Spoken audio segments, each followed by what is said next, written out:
للأسف في حاجات غريبة جدا بتعملها فينا المراية. ساعات ما بتوريناش الحلو اللي فعلا فينا، بتورينا الحاجة اللي مضايقانا. بس في بنات إحساسها بنفسها بيتأثر بسبب حاجة صغيرة جدا ونقطة بيضة صغيرة، زي مثلا إن يكون عندك قشرة، وإنك القشرة دي ممكن تبوظ إحساسك بنفسك وتبوظ مود بالكامل ليوم كامل عندك. ولما الإحساس ده بيفضل من غير حل بيتراكم. كم مرة وانتي قدام المراية غيرتي الاوتفيت كله؟ كم مرة لميتي شعرك او قررتي تلبسي كاب مش مناسب حتى للمكان اللي انتي رايحاه؟ كم مرة حسيتي انك محرجة، مش علشان انتي وحشة او عشان ناقصك حاجة، بس علشان في حاجة بسيطة في فروة راسك مؤثرة على مودك العام؟ كلنا اتحطينا في نفس الموقف بلا استثناء، وعلشان ثقتنا في نفسنا هي دي مسؤوليتنا الحقيقية، احنا محتاجين نشتغل عليها. دي مرايتي، والنهاردة حكايتنا حكاية القشرة. هتكون منورانا دكتورة نادين حمادة، استشاري الأمراض الجلدية والتجميل. دكتور منورانا، أهلا بيكي. اهلا بيكي فرح.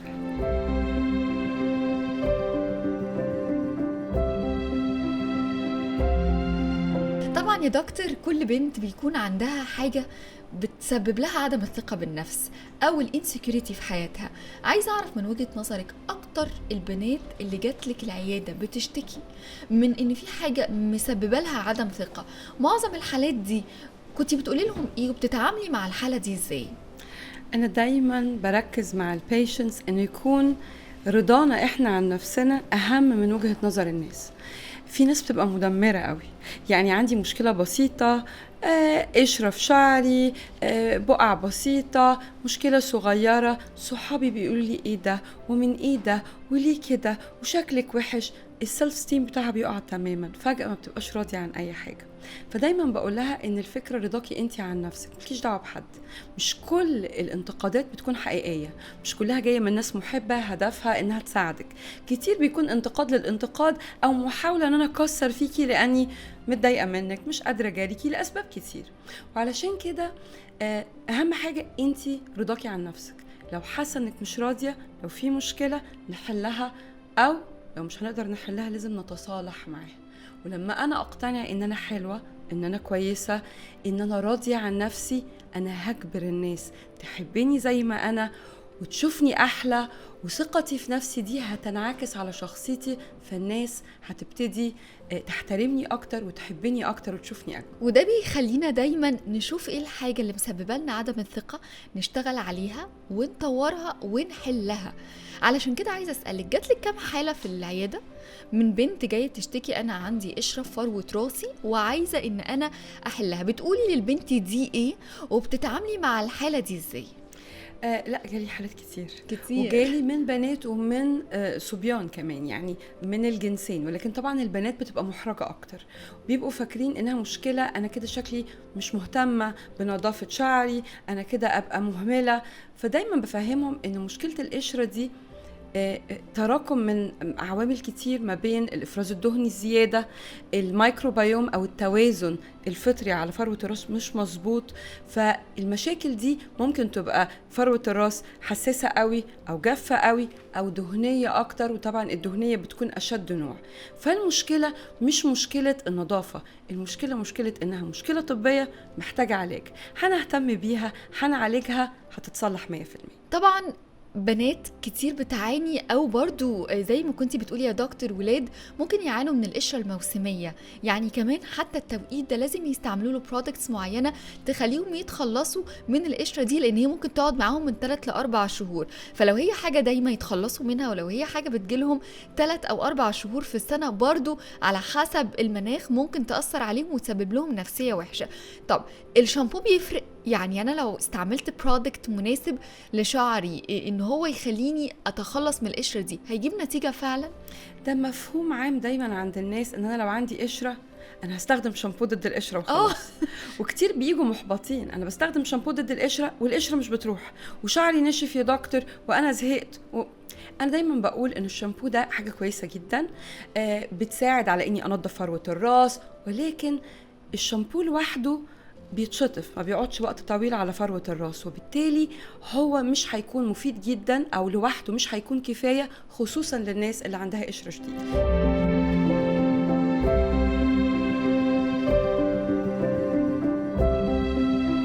وده يخليني اقول لكل البنات اللي بتتفرج علينا لازم تكسري المراية دي، لازم المعتقدات الغلط اللي عندك والفكرة الغلط تغيريها. القشرة مش عيب ومش علامة انك مش مهتمية على فكرة بنفسك. القشرة مشكلة شائعة جدا عند بنات وكمان الولاد، وسببها الاساسي فروة الراس مش الشعر نفسه. انا بشوف ان القشرة رسالة من فروة راسك بتقولك انا محتاجة اهتمام مش لوم. دكتور، اهمال القشرة ممكن فعلا ان هو يطورها؟ طبعا القشرة ممكن تتحول من انها قشرة خفيفة او بسيطة لقشرة لازقة في فروة الراس مش بتتشال وبعدين تبتدي تنزل بالشعر، يعني بتعمل تساقط واحيانا بتعمل تساقط مزمن وبالتالي بيكون علاجه صعب جدا. احنا دايما التلجن افلوفيوم او التساقط لو كان تساقط في وقت قليل اقل من 6 شهور سهل نعالجه، لكن لو بقى كورونيك او بقى مزمن علاجه بيبقى صعب قوي. بما ان احنا جايين هنا علشان نكسر المفاهيم دي، المفاهيم الغلط، عاوزين نتكلم عن العادات السيئة الغلط اللي اي بنت بتعملها ممكن تكون سبب ان هي تسبب لها القشرة، وازاي تقدر تتخلص من العادات دي. طبعا في عادات غلط كتير. في ناس بتستخدم خل على فروة الراس والخل ده بيعمل تهيج للقشرة لفروة الراس مش prevention للقشرة، وخصوصا لو فروة الراس جافة أو حساسة، فدي مشكلة كبيرة. كمان زيوت، ناس كتير قوي مؤمنة بفكرة المساج بالزيت وبالتالي ده ممكن يسد المسام ويزود القشرة أكتر فيعمل مشكلة أكبر بكتير. عشان كده دايما بقول يا جماعة بلاش ترندز، خلينا نستشير الدكتور لو عندي مشكلة، وخصوصا لو حاولت أحلها بالطرق العامة الطبيعية ما زبطتش معايا. وده الحل الصح يا دكتور اللي دايما بنستفيد من الدكاترة اللي بتنورنا علشان نتكلم دايما عن ازاي ان انا اعمل الحاجة الصح وان انا احب نفسي، بس لما اكون فهمتها وعرفت اتعامل معاها ازاي.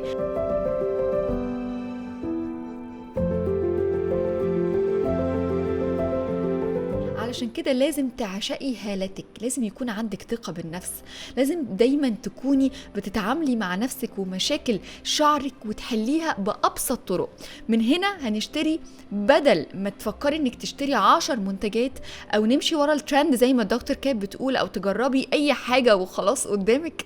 المشكلة مش ان هي موجودة، المشكلة ان هي بترجع مرة تانية القشرة وانها محتاجة علاج معين وتنظيف بطريقة معينة. احنا النهاردة مش جايين ندي الناس منتج، احنا محتاجين نقول للناس على بروتوكول يا دكتور يتبعوه علشان يتخلصوا من القشرة، وفعلا ده يبقى اللايف ستايل بيعيشوا بيه على طول. مظبوط جدا، هو ده المظبوط. واحنا دايما بنقول ان كتير جدا من الحالات المتوسطة والشديدة في القشرة الشامبو لوحده مش هيكون كفايه، والفكره ان انا لما بستخدم شامبو فقط الفتره اللي بيقعدها الشامبو على فروه الراس مش كبيره، وبالتالي لازم يبقى فيه بروتوكول كامل نقدر نستخدمه، مش بس شامبو، عشان اقدر احل المشكله من جذرها واقلل فرص انها ترجع تاني.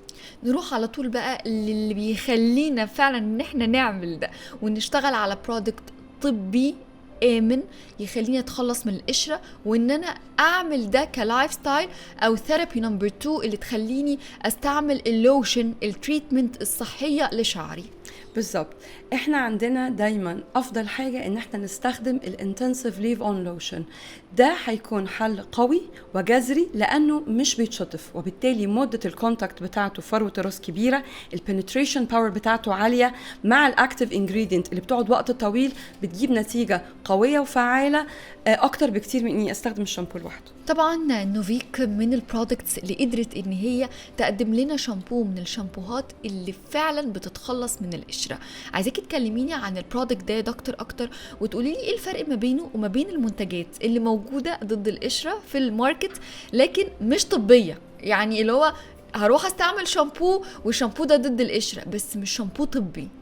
اول حاجه انه يكون خالي من الاريتنت كومبوننتس او الكومبوننتس اللي بتعمل تهيج في فروه الراس زي البارابانز، انه يكون بارابن فري، انه يكون حتى الانتي فانجلز اللي فيه ما فيهوش سيلينيوم سلفايد، وبالتالي ما فيهوش حاجات بتعمل تهيج في فروه الراس ولا بتعمل جفاف شديد لفروه الراس. وبالتالي انا بنظف، انا بشيل القشره اللي لازقه لانه فيه ساليسيليك اسيد، وعندي انتي فانجل ثيرابي فيه، وبالتالي هو كمان بيعالج وبيساعد مع الانتنسيف لوشن. وعشان كده انا بنظف، بشيل الرواسب، بقلل افراز الدهون او بعمل كنترول في افراز الدهون مع اللوشن بيكون علاج متكامل ولوحده، في المايلد وفي المينتننس بيكون لوحده كفاية جدا. علاج نوفيك الحقيقة ان هو محتاج 14 يوم. عايزاكي دكتور توضحي لنا ثيرابي نمبر 1 وثيرابي نمبر 2، طبعا ازاي نتعامل معهم سواء اذا كان الشامبو او اللوشن، والطريقة كمان اللي هنحط بيها الشامبو واللوشن، ازاي كده الكومبو دي عشان اطلع بافضل نتائج. خليني الاول اقول لك نبذة سريعة عن الليفون لوشن. الليفون لوشن ميزته ان احنا عندنا ساليسيليك اسيد، ده حاجة بتعمل ازالة للقشرة اللازقة. عندنا تريبل انتي فانجل ثيرابي. تريبل انتي فانجل ثيرابي دي سواء كان الديرموسوفت او الكليمبازول او البايركتون اولامين، الثلاثه بيعملوا فيري جود انتي فانجل كنترول. وكمان الالانتوين ده مضاد للالتهاب، فكمان بنعالج اي التهاب او احمرار في فروه الراس. فبالطريقه دي احنا بنشتغل على كل المحاور اللي بتصنع القشره، زائد السيبم كنترول او افراز الدهون اللي موجود في التي تري اكستراكت. وده كمان بيسبب هو مع بقيه الاكتيف انجريدينتس الثلاثه بيعملوا very good كنترول للقشرة. احنا دايما بنوصي ان لو القشرة شديدة او حتى متوسطة ان احنا نشتغل بالتبادل ما بين الشامبو وما بين الانتنسيف ليفون لوشن. الاثنين مع بعض خلال 14 يوم ممكن ينجحوا كويس قوي في انهم يقضوا على القشرة ويقللوا فرصة انها تتكرر تاني. طبعا النتيجة لازم البيشنت يحس ان هي بتبان سريعا. انا اعتقد ان هي بعد اول اسبوع يا دكتور بتبان شوية. مظبوط. انا لما بتجيلي عيانة بقول لها احنا هنشتغل بالتبادل ما بين ثيرابي نمبر 1 اللي هو الشامبو اللي بيحضر لي فروة الراس بيزود امتصاص اللوشن، واليوم اللي بعده بنستخدم ثيرابي نمبر 2. فممكن استخدم 5 بخات وادلكهم كويس واسيبهم طول الليل. تاني يوم الصبح هرجع للشامبو. هنمشي بالتبادل. خلال اسبوع العين هتكون مبسوطه، بس بنقول ما نوقفش التريتمنت، هنكمل الالترنيتنج ثيرابي لمده 14 يوم عشان نضمن ان القشره ما ترجعش تاني. علشان كده هي دي اهم حاجة. انا ممكن احس بنتيجة، بس ازاي بقى ان انا حافظ؟ احنا بعد ما بنخلص ال 14 يوم انتنسيف تريتمنت نقدر نحافظ بان احنا نكمل بالشامبو، وبنستخدم الشامبو مرتين في الاسبوع زي الشامبو العادي، وده بيحافظ على ان القشره ما ترجعش تاني او ما تتكررش تاني، وبالتالي خلاص هنبقى كده عملنا جود كنترول وبنحافظ ومن غير ما نجفف الشعر خالص. دكتور شكرا جدا على انك فعلا بتساعدي بنات كتير قوي بالنصايح بالكلام، بان هم محتارين الحقيقه ازاي يحافظوا على شعرهم وعلى فروه شعرهم، ولكن دايما التوبكس اللي بتكون بتسبب عدم ثقة وبتسبب ان بنات كتير بتهملها، لكن للأسف النتيجة بيدفعوا ثمنها بعد فترة طويلة قوي. بشكرك جدا انك نورتينا واتكلمتي في توبك من اهم التوبكس، وكمان حلها بشكل كبير قوي علشان البنات فعلا تستفيد. ميرسي جدا، انبسطتني وكنت معاكي. ميرسي.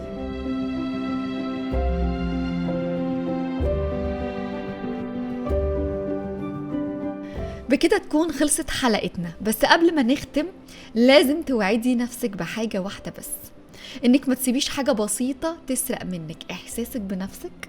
القشرة مش محتاجة حرب، محتاجة فهم صح، لان علاجها الصح هيبتدي من فروة الراس.